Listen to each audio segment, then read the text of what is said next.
So today you guys have an incredible gift to be sitting with Martha Tettenborn, who is a registered dietitian, and I had the privilege of meeting Martha in San Diego. What an event that was. And I've invited her to come and talk with you all today around her experience around chemotherapy, cancer treatments, and a few other things. Thanks so much, Martha, for being here today. Oh, it's wonderful to talk to you again, Tracy. It is You know, wonderful. it's almost 4 years we've been communicating between the low carb long weekend and all those other things. So yeah, and it was I wonderful to meet you know. in person finally and give you a hug last summer. Are you going there this year? I am.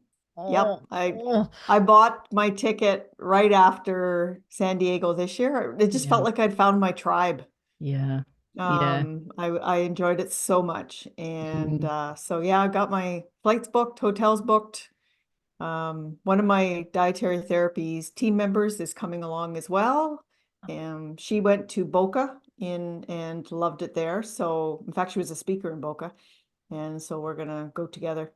Yeah. Awesome. Yeah, it's pulling at my heart. I actually just had a message with chatting with Angela Stanton this morning who she didn't come to the event, but she came and met us in San Diego. We had, my birthday lunch and her birthday lunch out with her. It was great. And oh, I'd love to come again. But unfortunately, I don't think I'll manage it this year, but it's on the cards for another year down the track. Perfect. Anyway, yeah, it was great. There's something about meeting people in person that connects you on a level that, this stuff is amazing. And this is how we first connected. But when you actually Hmm. do meet someone in person and you hear their story, and your story is pretty amazing and life changing, you have this book here, which I'll keep still, and you can show it on your side too.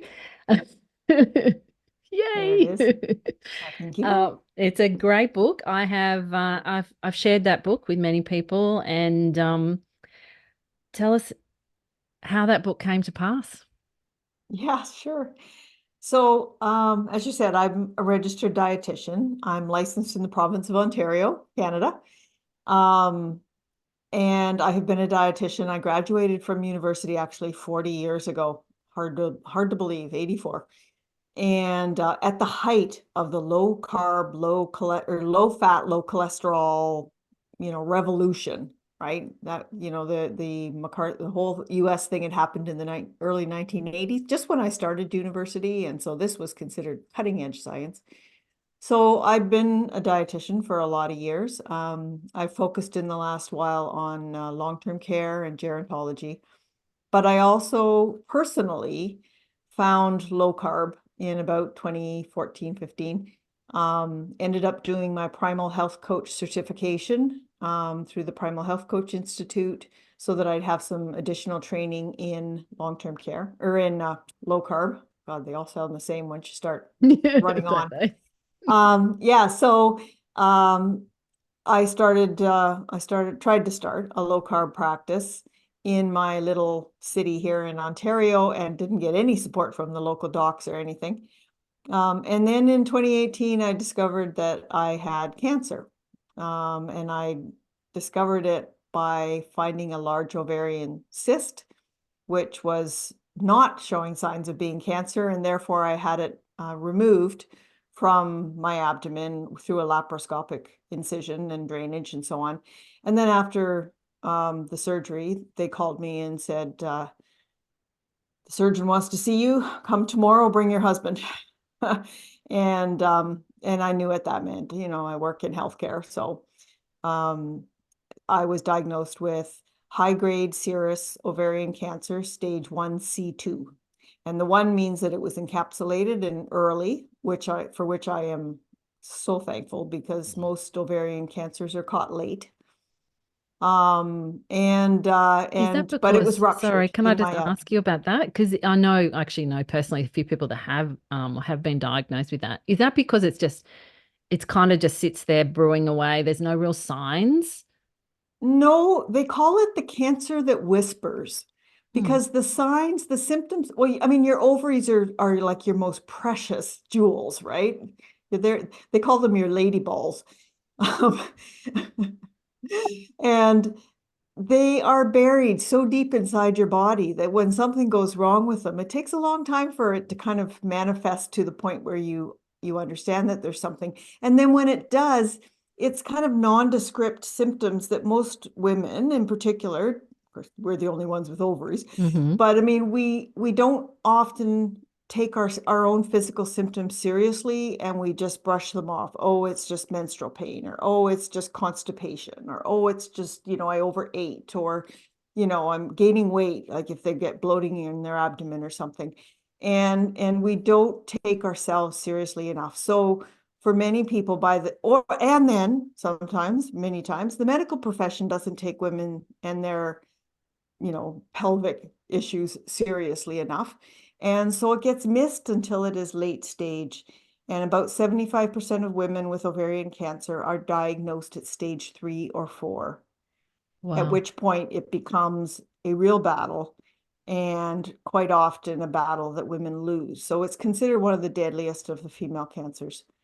And my cyst, by the time I noticed it, was already 15 centimeters across. I mean, Wow. yeah, That's that for, huge. for your American listeners, that's about 6 inches. And it just kept growing over the sort of 2 months between when I noticed it and when I actually had it surgically removed. It was like being 5 months pregnant. Hmm. Wow. So yeah, ovarian's one of those kind of scary ones. So anyways, I was diagnosed with stage 1 cancer. But because they hadn't known that it was cancer until after the surgery, and they had ruptured this large cyst inside me, I was considered to be a spill. And that meant that there could be cancer cells loose in my pelvic cavity, in around my other organs and stuff. And so it was highly recommended that I do chemotherapy. Oh, and have further surgery, have the hysterectomy, and, kind of remove, like do the full standard of care for ovarian, which is a full hysterectomy and take the cervix out and all that. Um, and I also had a chemo port placed at that time as well. And then I went through 6 rounds of chemotherapy. Okay. So it was a pretty full Hmm. time. Hmm. Yeah. How old were you when Pretty you were scary for someone diagnosed? who'd never been ill before.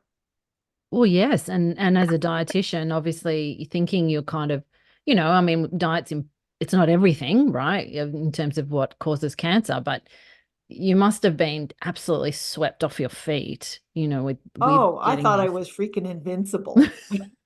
I thought I was bulletproof. I mean, I Hmm. was 58 years old. I was 58. like, in great health. I had all kinds of energy. I, felt positive about everything. Nothing ached. I take zero medications. I mean, I struggle to take a vitamin D tablet in the winter. Like that's how little medication I take, right?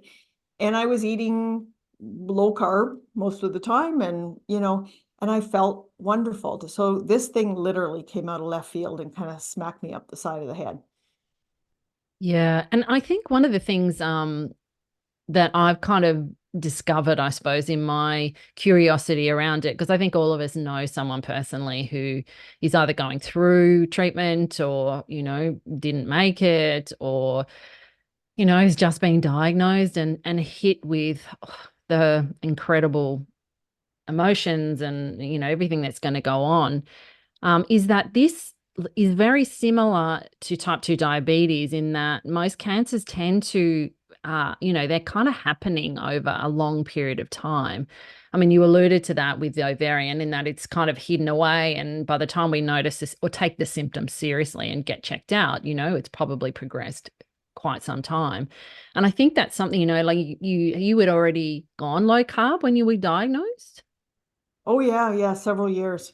Yeah, Yep. right. But isn't that interesting? Because I think too, it's just there is a history beyond, any dietary change that we are bulletproof, because I see this a lot in this space, to thinking that just a change in diet means they're going to be doing everything right. And yeah, that's great, but it doesn't necessarily undo the history that we've Oh, had. we all have cancer cells in us all the time. There's, Yeah. mutations happening with every cellular separation or division, there can be problems. And so we all have cancer cells all the time, but most of the time our body just kind of manages it and looks after it. But if something doesn't and gets away, it can still be years before it's grown and divided to the point where it's noticeable or it's causing physical symptoms. It depends how deep it is inside your body, whether, what kind of symptoms it causes. Mm, And different cancers all behave differently. yeah. So yeah, none of it shows up like, wasn't here yesterday and it's here today. That's not the way cancer works at all. Yeah, yeah, it's interesting. I've been doing a lot of research around the mitochondria, and I call it mighty mitochondria. Understanding it. I think there's so much about it that we're still obviously learning about. What's your understanding in terms of the role mitochondria play? I mean, it's a big question, I know, in terms of cancer, and what could we be aware of in terms of I think most people listening to this understand diet is a factor, but what else should we be considering in terms of, really trying to mitigate, this cancer, you growing and mutating? What does that? Well, that's one of the things that cancer does. There are these what's called the hallmarks of cancer, which are characteristics of cancer that are specific to cancer. And the first one is uncontrolled growth.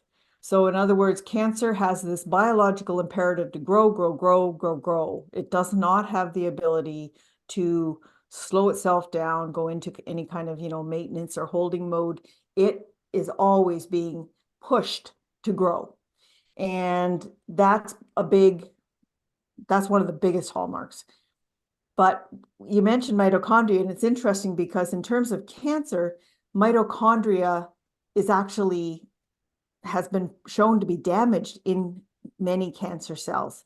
So the mitochondria, where the normal energy production happens, isn't working properly in cancer and in cancer cells.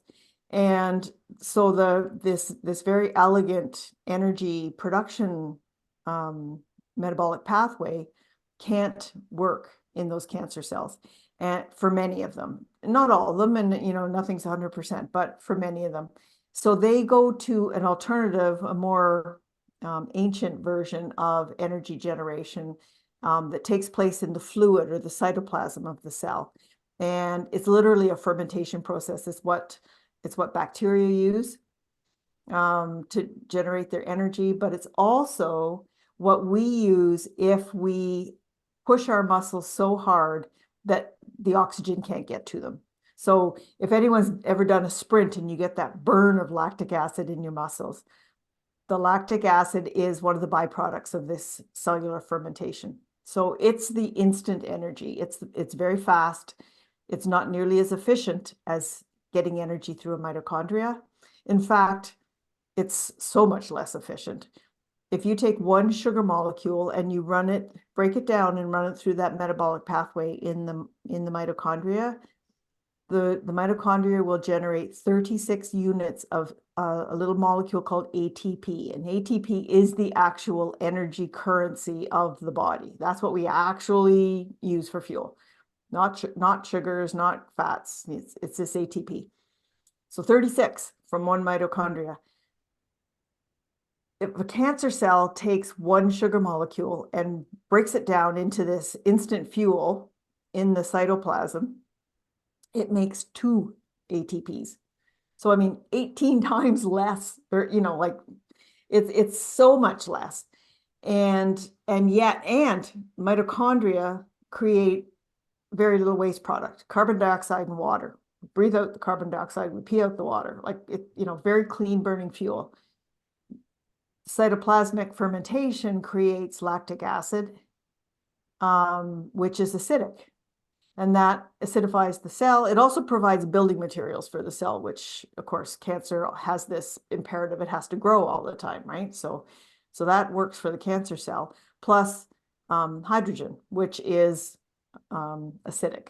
So it shoots that out into the microenvironment on the other side of its cell membrane, and then you have this inflammatory process happening around the cancer cell because of this microenvironment of acidity.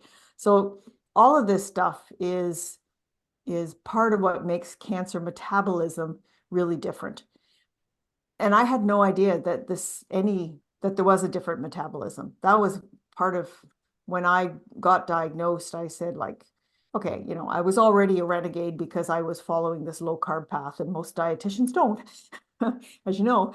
Um, and so I went looking deeper into, I knew I wasn't going to just do the status quo. I was going to look for something alternative, looking for myself. And I found this whole field, Dr. Seyfried and Dom D'Agostino and Adrian Shank and Miriam's book and Naisha Winter's book. But I was absolutely gobsmacked that there was this metabolic difference, because metabolism is about how you fuel yourself, and fueling goes back to food. And hey, I'm a dietitian. Food is my shtick, I Well, mean, that's beautiful. Yeah, that's exactly what I was going to ask you. Because what are the implications of understanding this in terms of what we do eat? So obviously, what one point that you said, which I think is really important to note, that it's not the food we eat, and that is the energy. It's the process of that. So ketones and glucose make ATP, and that's what gives us the energy. So what are the implications then in terms of a ketogenic diet, and how I suppose the cancer works, or what's the theory behind that? so because cancer cells don't have the metabolic pathway of the mitochondria working at full steam, there are certain fuels that they just don't burn very well. Our mitochondria in our healthy cells can be, they aren't in a lot of people, but they can be very metabolically flexible. They can burn carbohydrates, sugar molecules, because no matter what you eat your carb as, it's sugar by the time it hits your bloodstream. It's Yeah. glucose. So it can burn glucose. It can burn fatty acids, which have either come from the diet or come from your own fat stores. And then it can also burn this alternative water-soluble fuel called ketones. And all of them can go through this mitochondria and create generous amounts of ATP. But the process of fermenting that takes place in the cellular cytoplasm, or the fluid, is limited to what they call fermentable fuels. And that's basically glucose and a very abundant amino acid called glutamine. So Mm. those are the only two things, and glucose is preferred in most cancer cells. So if you can do things to make glucose less abundant in your bloodstream, then you can actually have an impact on how well that cancer cell is fed. Yeah. And You can how literally starve it. and remember that the number one hallmark of cancer is that it can't turn itself off. Mm. So if you can reduce its ability to access fuel on a literally molecular basis, right? Like we're through what you eat, then you can actually stress those cancer cells, make them more stressed and more vulnerable and unable to get the fuel and the raw materials that they need for this uncontrolled growth that they are biologically forced to want to do, right? So yeah, you can make a big difference in terms of diet. And for me, that was an absolute revelation, because I didn't know. I'd been a dietitian for 35 years at that point. And of course, I never learned it, but nobody learned it. Like, new dietitians don't know this stuff. So it was absolutely life-changing for me to find out that I could actually do this. I could make changes to my diet that would impact on my ability to feed my cancer cells. So when you found, I suppose, when you understood this, this biological process, so would you say you kind of went more like you did go ketogenic as opposed to low carb? Like, did you make Oh yeah. yeah, okay. Yeah. So you would have Yeah. been I more low mean, carb at the start. it was wonderful to find out that the thing that I had already embraced, which was, low carb, healthy fat, right? LCHF, was actually the way to go in handling cancer.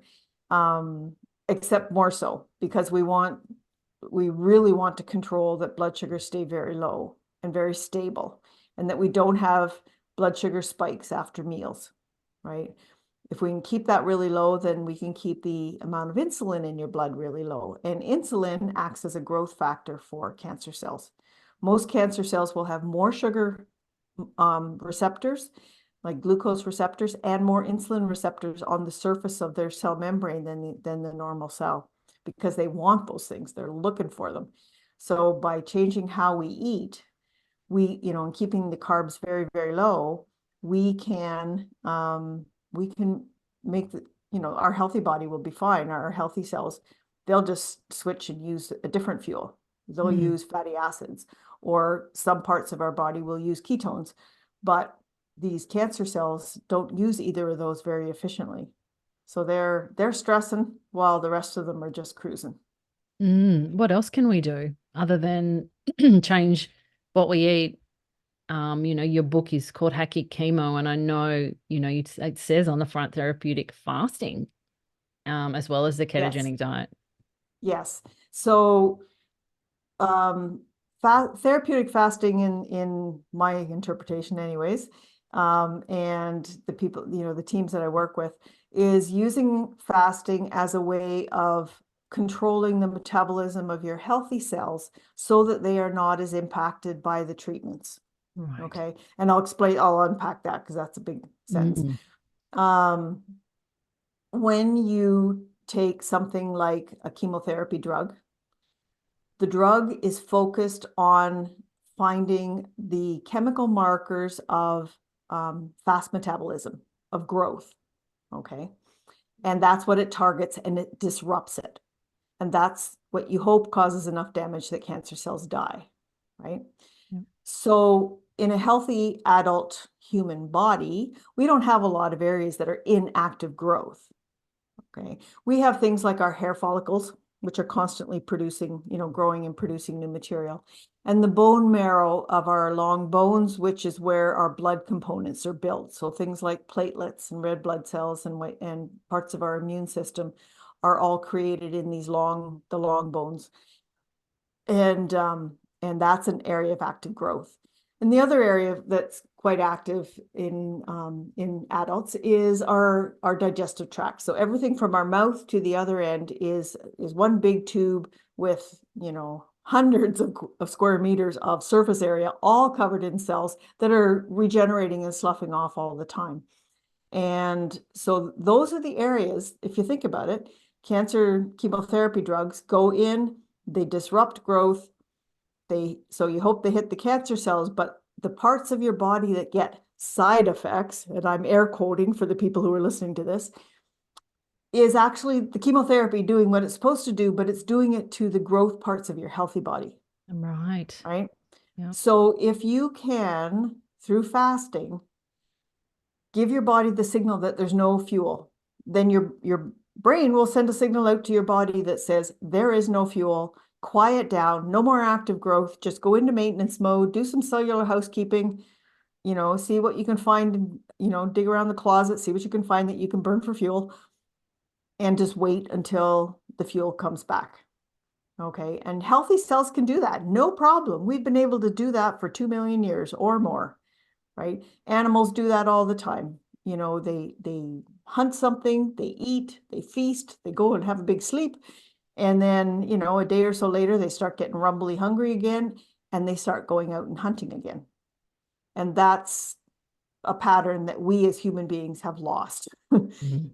We've Sure totally have. lost. Mm. So the fasting is a tool that, number one, drops your blood sugar even further, tends to bump up your ketones, which support your healthy body very well, quiets down your healthy cells through the no fuel sort of signal, and that reduces the side effects of chemotherapy in a lot of cases. Wow. Okay. So, it's not intermittent fasting, it's more than that. It's anywhere Mm. from 1 to 3 days of fasting around a chemotherapy treatment. And people get concerned, that like, oh, cancer patients, you just have to feed them everything, right? Because Yes. the big bugaboo in cancer is weight loss, Mm-hmm. right? Can't let them lose weight. Feed them Ensure, feed them, these supplement products, feed them whatever, ice cream. Just get food into them because you can't let them lose weight. But I always tell people you will lose a couple of pounds, yes, during the time you're fasting, but then you will put it right back on again. As soon as you start eating, a lot of that, is just like water balance weight. And if you have a period of good eating in between each fasting period, then like for me, I could lose anywhere from 5 to 8 pounds in a 3-day fast, What's but that it in always came kilos? back. It That's always about, came back like within the next, I had 2.5 weeks basically of like perfectly normal and, about 4 or 5 days of chemo ickiness, but it was I never threw up. I had mm, almost no nausea. I didn't require a lot of like post chemo drugs to get to that state. And mm, I ate every meal except when I was actively fasting, every meal. So you can do it that way, or you can take chemo, possibly get like barfy sick, at mm. which point you're not eating anyways and you're going to lose weight. So, I Yeah, mean, pick yeah. your poison, right? Exactly, exactly. Yeah, Well, actually, just while you're talking about that, I'd love to ask you about one of the ladies that's in my support group. I sent her, she was diagnosed, well, she has ovarian cancer.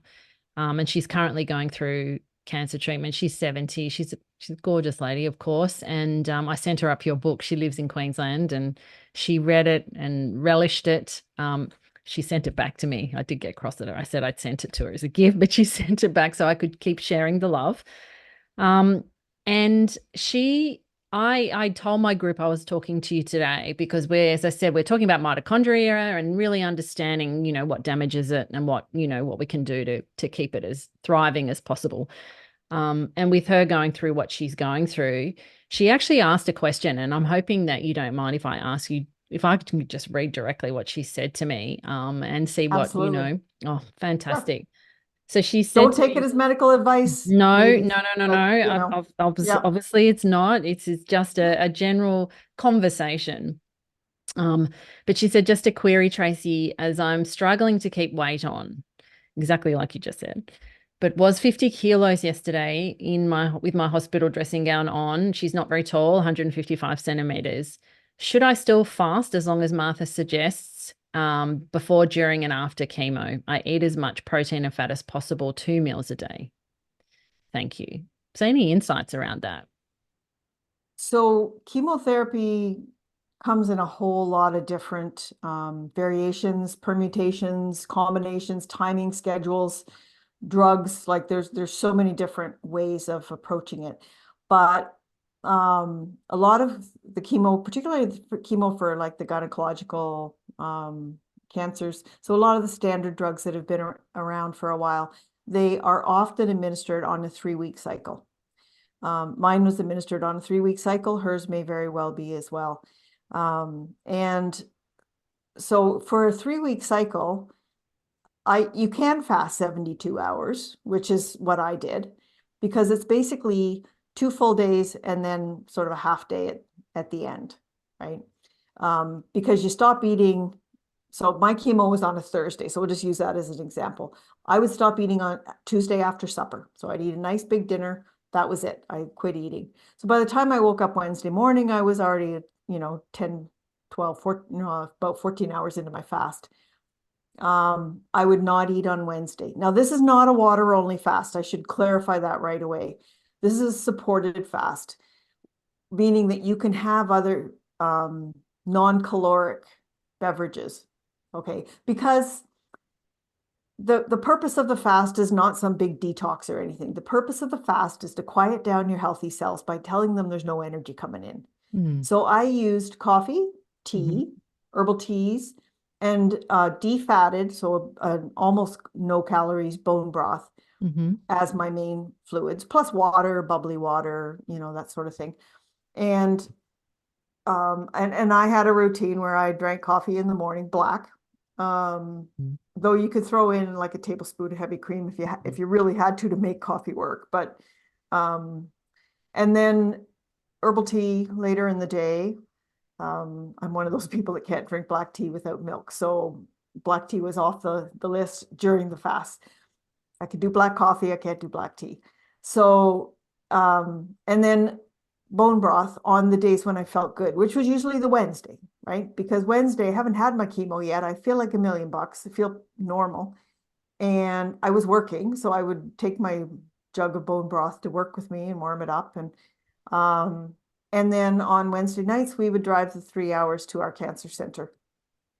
I live I live in a rural area, so it was the big cancer center where I had to go was 3 hours away. And I would take another thermos of bone broth with me for that night. Then Thursday morning, I'd wake up, drink my coffee, go to the cancer center, have my chemotherapy for the day. By the evening, I'm drinking herbal tea. I didn't need any more bone broth the second day because once the chemo goes in, it's not like you're sick. You just kind of feel, ugh. Mm. And so and same with Friday. I'd wake up Friday and I would not feel like I was hungry because the bone broth feels like a meal. It's savory. You can put salt in it, so it feels like you're having something. Whereas the others are just beverages. But by Friday supper, I was usually getting hungry, and that's when I would start eating again. So my fast went from Tuesday supper to Friday supper, but that Friday actually had, 600 or 700 calories worth of supper in it, right? Mm. By Friday, I was usually down, say up, I think once I lost 8 pounds, but normally it was about 5 pounds, 4 or 5 pounds. And I had it to lose. Okay, I am not a skinny person. Just saying. There was no worries about me getting underweight. And so during the next 2 weeks, though, I felt wonderful. And like right from the time I started eating again, if I ever had any nausea at all, it would happen on Saturday morning. It would happen on the day after I started eating the night before, which is kind of funny because it was almost like giving up my superpower when I started eating again, right? Um, and so it only happened maybe twice out of 6 cycles that I actually had to take an anti-nausea medication on the Saturday morning. I would take one pill. That was it for my entire 6 rounds of chemo. And each time I did it, it got a little easier, Mm. which is the opposite of what chemotherapy is supposed to do. Mm. It's supposed to be cumulative and get harder on you as you go along. Each cycle's a little harder than the one before. Mine was easier. I was using almost no like post chemo um, drugs, the ones that they give you to kind of help with the side effects after chemo. Mm. I didn't end up using very many of them because I didn't need it. But it's So that's a 3 week cycle. For people who are doing a shorter cycle, like every 2 weeks or every week, you right. can't fast three days out of 7. Mm. That's just not enough to maintain your healthy body, because the purpose of eating the rest of the cycle is to nourish the other 99.9% of your body that is not cancer cells, right? So chemo fasting needs to be shorter, more like if you had chemo every week, you might stop eating 24 hours before your chemo. So maybe if you had chemo on a Thursday afternoon, you would stop eating Wednesday after lunch, skip a couple of meals, just enough to kind of quiet your cells down if you can. Do your chemo, kind of wait for, 8 to 12 hours after if you can, because you want to keep those cells quiet when that fresh flush of drug is rolling around in your system.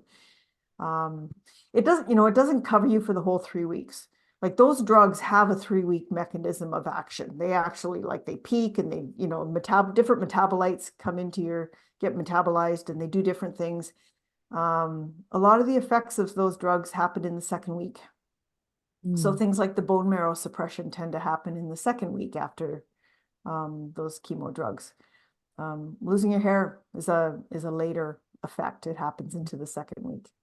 So it sounds like what you're saying is that even with the weight loss, as you said, you're either going to lose it because you're feeling sick and you're vomiting and nothing's staying in anyway, or it's going to be more of a therapeutic effect. But the important part being when you do start eating again. So, but, would you have eaten 3 meals a day? Still, obviously, ketogenic meals or the ketogenic I was focus? then. No, I Yeah. mean, this happened 5 years ago. In Yeah. fact, it was 5 years ago next month that I finished chemo. Oh, wow. So I'm just about at my 5 year anniversary. Um, and for anyone who hasn't had cancer, the 5 years is kind of the landmark Yeah. at which you are considered cancer free, and Wow. your risk of having cancer drops back to what the rest of the population is, which is, I don't know, 5% or something. And if you get cancer again, it's unlikely to be from the same original cancer, because if it didn't show up in 5 years, it probably wasn't there in the first place. So 5 years, symptom-free or cancer-free is considered a bit of a, an accomplishment. And I am like within weeks. So it's pretty cool. Congratulations. That's awesome. Yeah. Yeah. So yeah, not all chemos cause nausea and vomiting. Not all, and the medications to treat that, to prevent that, are actually pretty good these days. They're better than they used to be. Chemo used to be like just a, poison. And there are really good ways to deal with that now. But still, the fasting, remember, is not just, there's what you're doing to the cancer cells, or stressing the cancer cells, and then there's what you're doing for your healthy cells, which is supporting them nutritionally with ketones, fatty acids, and a really healthy diet, like low sugar, no, and the healthy fats, not the processed seed oil sort of fats, but the ones that really nourish your body. An adequate protein, but not excessive protein. That's another one that's important. Going easy on dairy products, because particularly if it's a hormone sensitive sort of cancer, simply because dairy products are designed by nature to be baby food. So they're designed for rapid growth, right? And so the proteins in dairy products tend to be pretty growth promoting compared to, say, meat. Yeah. And Right? that's interesting if I can talk about that point with the protein, because I think, the world, there's such a, awakening, I suppose, in a lot with the carnivore diet. And, there's some incredible benefits to that. I saw a couple of doctors from Sydney Low Carb post something recently about how the carnivore diet may not be, may not be optimal for for certain people, but particularly people who have cancer or are going through cancer. I think that's a really important point, because yeah, it's great. I mean, there's no off switch really if you're healthy, but if you do have something like this, it's seeing that, yeah, protein and dairy, things like that, are growth. They do create growth. Yep. So what would be some nuances around that? So in terms of are you including, so a lower protein, more whole food carbs, or is it more fat? Like, how does that No, change the ratio? no. So an ideal sort of keto for cancer diet, not everybody can follow this. I'm going to say that right up front. Mm, If you have, like, if you're already in an end stage situation, or you have cachexia where your body is wasting and things like that, then a strict ketogenic diet is probably not right. mm, Okay. Um, but the sort of classic keto for cancer diet has adequate protein, but not excessive protein. So we set it at sort of a low adequate amount. Now, seniors tend to be, like, people of a certain vintage, tend to be a little more protein resistant. And so we set the protein a little higher. If they're, if they're already showing signs of muscle wasting, we might set the protein a little higher, but not an excessive amount. And that's why a carnivore diet really doesn't work for someone going through cancer. We need the diet to be low, moderate, adequate protein, and we need that protein spread over the day. So you're not getting a lot at any one time. So you can't eat the big meals. The OMAD, like the 1 meal a day stuff, really doesn't work for people with cancer, because we don't want to flood your body with enough nutrition for a whole day all at once. You flood your bloodstream, guess who's picking it up, right? So, so keeping protein fairly low and stable throughout the day is really important. Keeping your carbohydrates low and spreading them out over several eating periods during the day is also very important, because we don't want to promote any kind of post-meal glucose spike that causes an abundance of blood sugar, and of course an insulin response. That's the other thing with a lot of protein, is that you can still get an insulin response from too much mm, protein, mm-hmm. right? Yeah. So the carbs are low generally and spread through the day. And Now, you're not talking always as whole low as you food. might think. Whole food Or carbs yeah, though. yeah, Yeah, hopefully yeah, whole foods as yeah, much as yeah, you can. yeah, yeah. But on the other hand, this this isn't we go beyond sort of clean keto, dirty keto, like lazy keto, whatever the terms are, into what I call sustainable keto. Okay. Because when you have cancer and you're not feeling well, or you're post-surgical, or you're whatever, and life sucks, and then telling somebody they can never have a peanut butter sandwich again is maybe not the right place to be, right? So how do we turn that into something that is low carb? Well, maybe you make a low carb bread if you have the ability to bake. Not everybody does. So what are the low carb bread products that are out there? And yes, some of them are based on wheat gluten, some of them are based on resistant tapioca starch. Like these are grains, these are highly processed foods. And we don't say build your whole diet around them, but be willing to include them if it helps to make keto more sustainable for you. Now, Mhm. that doesn't mean that I'm telling everybody to go out and eat keto chocolate bars, right? Please Or don't. keto garbage food. But I get it. if like there's a company that makes a fairly clean almond flour pizza crust, like that's a great piece of information for someone to know, especially if they happen to be part of a family with children, for example. Where the person with cancer is like the mom of a family with children. There Mm, has to be ways to, make pizza, make homemade pizza, make pizza with the kids, put yours on a keto crust. Like so I call it sustainable keto as opposed to clean keto or dirty keto. I like And it. definitely lots of vegetables, lots of regular meat.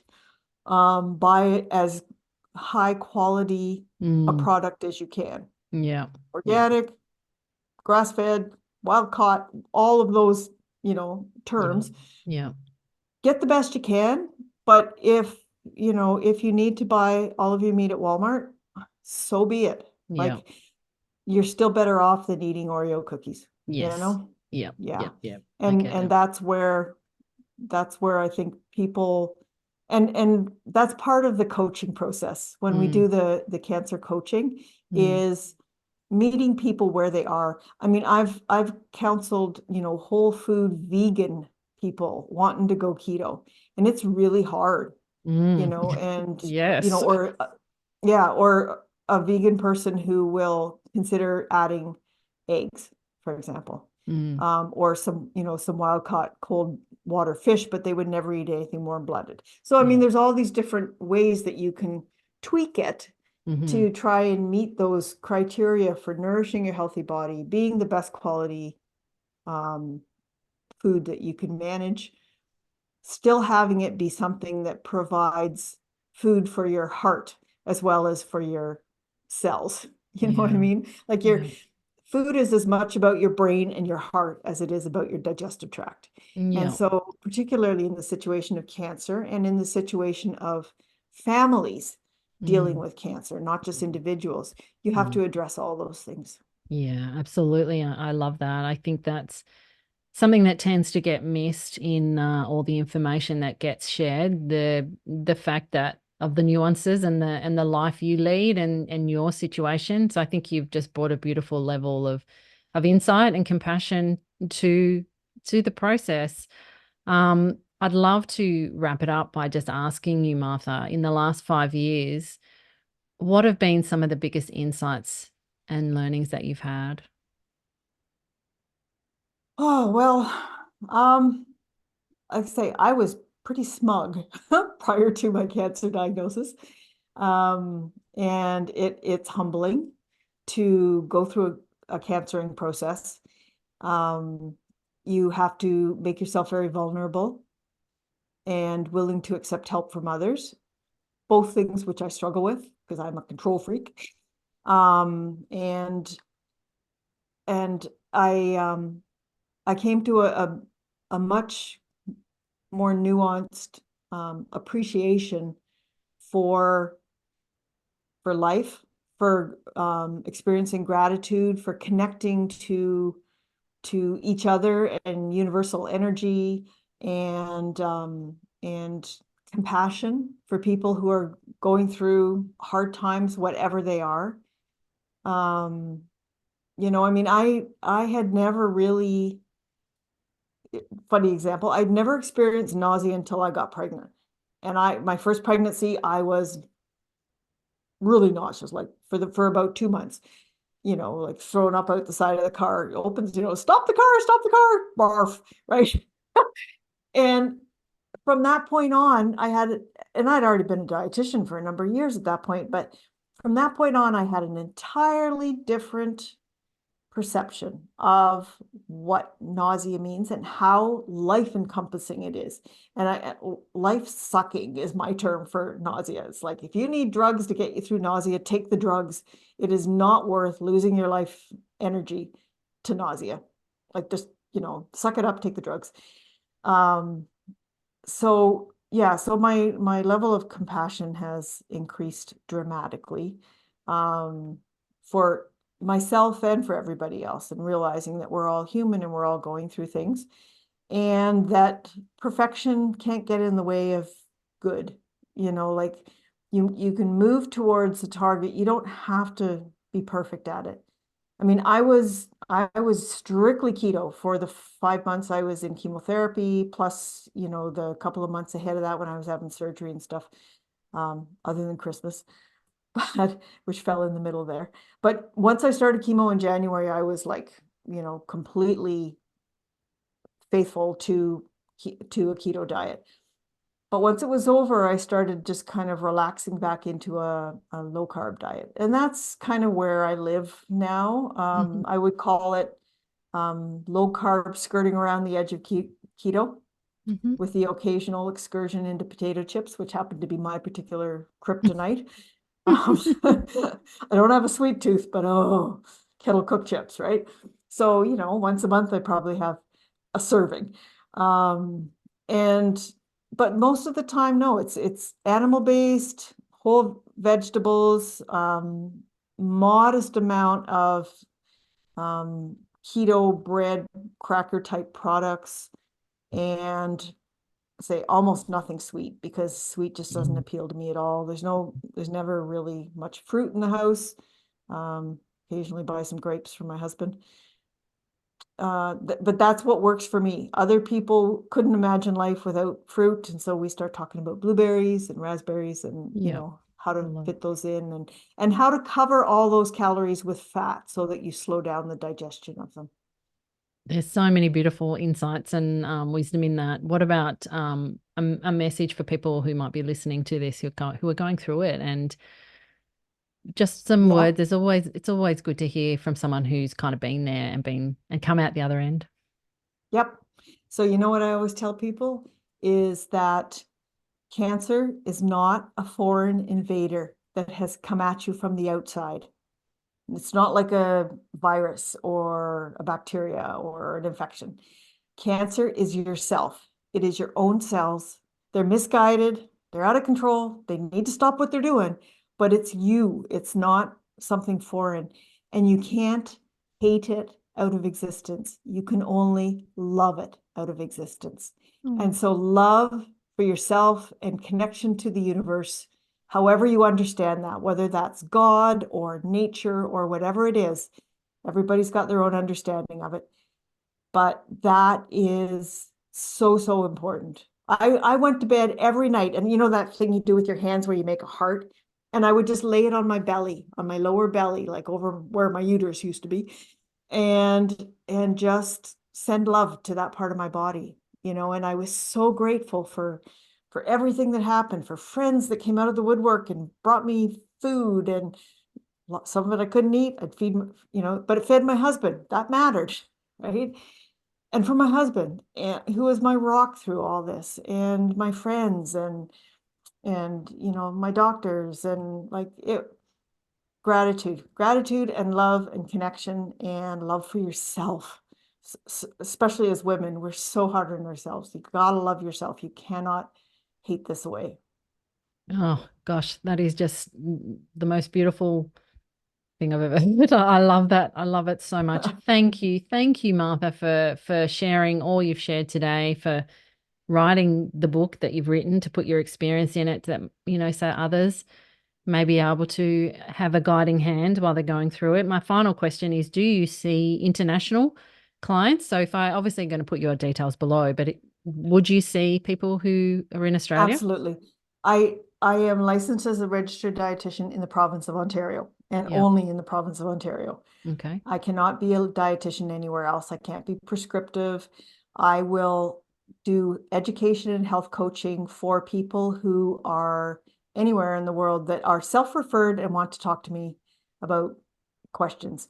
Right now, I am working with Dietary Therapies, which is Miriam Kalamian's practice.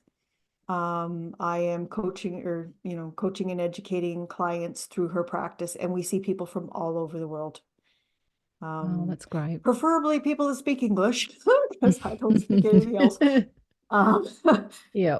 but we have certainly talked to people in Europe and Eastern Europe and Singapore and New Zealand and Australia and um, United Arab Emirates and Yeah. Mexico and yeah, so all over Fantastic. the place, all over the US, Canadians. It's there's cancer everywhere and there's people looking Mm, for answers everywhere. So yeah. but yes, it self-referred, it's coaching, it's information. I can't be prescriptive. We don't talk about supplements. I don't Yeah. talk about supplements in particular, Mm, um, because I'm a food person and I stay in my lane. And I'm a cancer survivor, so I have that experience to share as well. brilliant. Thank you. Thank you for everything. It's been such a pleasure to talk to you again. And I really hope one day we get to meet again. I think we will, maybe in I think San we Diego. probably will. Yeah, yeah. We travel in the same circles, Tracy. We do. We do. Thank you for all the work you do, Martha. It's just been so lovely to talk to you.